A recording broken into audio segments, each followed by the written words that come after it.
Wire വാങ്ങുമ്പോൾ എല്ലാവർക്കും പറ്റുന്ന മിസ്റ്റേക്ക് ഇതാണ്. കമ്പനി മാത്രം നോക്കി വാങ്ങാം. കമ്പനി മാത്രം നോക്കിയാൽ പോരാ. കമ്പനിയിൽ തന്നെ പല ക്വാളിറ്റി വയറുകളുണ്ട്. അപ്പോൾ നല്ല ക്വാളിറ്റി വയർ നിങ്ങൾക്ക് ആവശ്യമുള്ള എങ്ങനെ സെലക്ട് ചെയ്യാന്നുള്ളത് ടെക്നിക്കലും കാര്യങ്ങളൊന്നും ഇല്ലാതെ സിമ്പിൾ ആയിട്ട് പറഞ്ഞു തരാം. ഫസ്റ്റ് ഓഫ് ഓൾ നോക്കേണ്ടത് വെച്ച് കഴിഞ്ഞാൽ കോപ്പറാണ്. കോപ്പറിന്റെ പ്യൂരിറ്റി എത്രയാണെന്നുള്ളത് 99% മുകളിൽ പ്യൂരിറ്റി കിട്ടുന്നു വാങ്ങാം. ചില കമ്പനികളൊക്കെ 100% വാഗ്ദാനം ചെയ്യുന്നുണ്ട്. കമ്പനികളല്ല, കമ്പനിയിലെ ചില മോഡലുകൾ. അപ്പോൾ അത് നോക്കി വാങ്ങുക.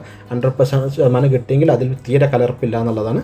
അപ്പം നിങ്ങൾ 99 മുകളിലോട്ട് ഏറ്റവും കിട്ടണം നോക്കി വാങ്ങാം. അടുത്ത വെച്ചാൽ റെസിസ്റ്റൻസ്, അതായത് ഇതിൽ പോകുന്ന കറണ്ടിനെ പ്രതിരോധിക്കുന്നില്ല. ടെക്നിക്കൽ പോവില്ല, ആ പ്രതിരോധം കുറഞ്ഞത് വാങ്ങാം. അപ്പോൾ ഈ റെസിസ്റ്റൻസ് എന്ന് പറഞ്ഞ ഇതുണ്ടാവും അതിൻ്റെ പിറകുവശത്ത്. അത് ഏറ്റവും കുറവുകൾ നോക്കുക. അത് ഹോമിലായിരിക്കും പറയാം ഏറ്റവും കുറവിൽ ഏതാണെന്നുള്ളത് നോക്കി വാങ്ങാം. അടുത്തത് വെച്ച് കഴിഞ്ഞാൽ കറണ്ട് ക്യാരിങ് കപ്പാസിറ്റി, അതായത് ഇതിലൂടെ പോകുന്ന കറണ്ട് എത്ര ആംബിയർ താങ്ങുന്നുള്ളത്. ആ ആംബിയർ ഏറ്റവും കൂടുതൽ നോക്കുക. റെസിസ്റ്റൻസ് കുറവുള്ളത്, ആംബിയർ കൂടുതലുള്ളത് പെട്ടിയുടെ ബാക്കിലുണ്ടാവും, അത് നോക്കി വാങ്ങാം. പിന്നെ ഉള്ളത് വെച്ച് കഴിഞ്ഞാൽ അതിന് പുറമേയുള്ള ഇൻസുലേഷൻ, വയറിന്റെ പുറമേയുള്ള ഇൻസുലേഷൻ നല്ല കട്ടിയുള്ളതായിരിക്കണം. അത് ഇൻസുലേഷൻ കട്ടിയായതിൽ എത്ര MM എന്നുള്ളതുണ്ടാവും. അത് ഏറ്റവും കൂടുതൽ ഏതാ ബ്രാൻഡ് വെച്ചാൽ അത് നോക്കി വാങ്ങും. പിന്നെ ഉള്ളത് വെച്ച് കഴിഞ്ഞാൽ FR, അതേപോലെ തന്നെ HR. FR എന്ന് പറഞ്ഞു കഴിഞ്ഞാൽ ഫയർ റിട്ടാറന്റ്, അതായത് തീ പിടിച്ചു കഴിഞ്ഞാൽ അതിൽ തീ നിൽക്കത്തില്ല. അത് അപ്പം തന്നെ തീ കൊടുന്ന കൂടി അത് നിന്ന് പോകും. ഓക്കെ, അതിന്മേൽ അതിൽ സ്പ്രെഡ് ആവില്ല. അതേപോലെ തന്നെ ഹീറ്റ് റെസിസ്റ്റൻസ്, HR എന്ന് പറഞ്ഞാൽ ഹീറ്റ് റെസിസ്റ്റൻസ്. അത് എന്ന് പറഞ്ഞു കഴിഞ്ഞാൽ ഈ പറഞ്ഞ ഫയറിന്റെ ഉള്ളിലൂടെ ഈ കറണ്ട് ഓവറായിട്ടൊക്കെ പാസ് ചെയ്ത് കഴിഞ്ഞാൽ ഒരു പരിധി വരെ അത് പിടിച്ചു നിർത്തും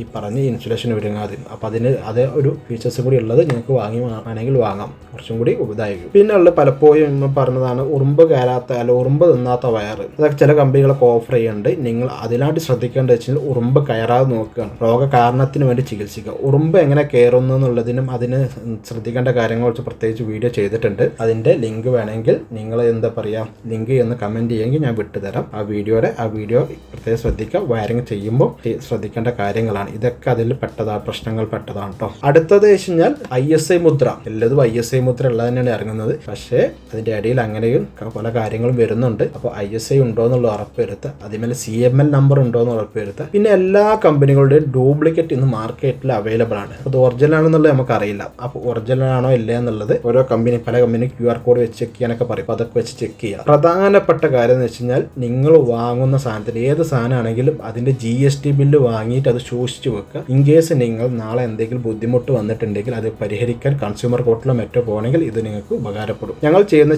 ഇലക്ട്രിക്കൽ, പ്ലംബിംഗ്, HVAC ഇതിന്റെ ഡിസൈനിങ് കൺസൾട്ടിംഗ് ആണ്. അപ്പോൾ ഇതുമായിട്ട് ബന്ധപ്പെട്ട് എന്തെങ്കിലും കോൺടാക്ട് ചെയ്യുമല്ലോ.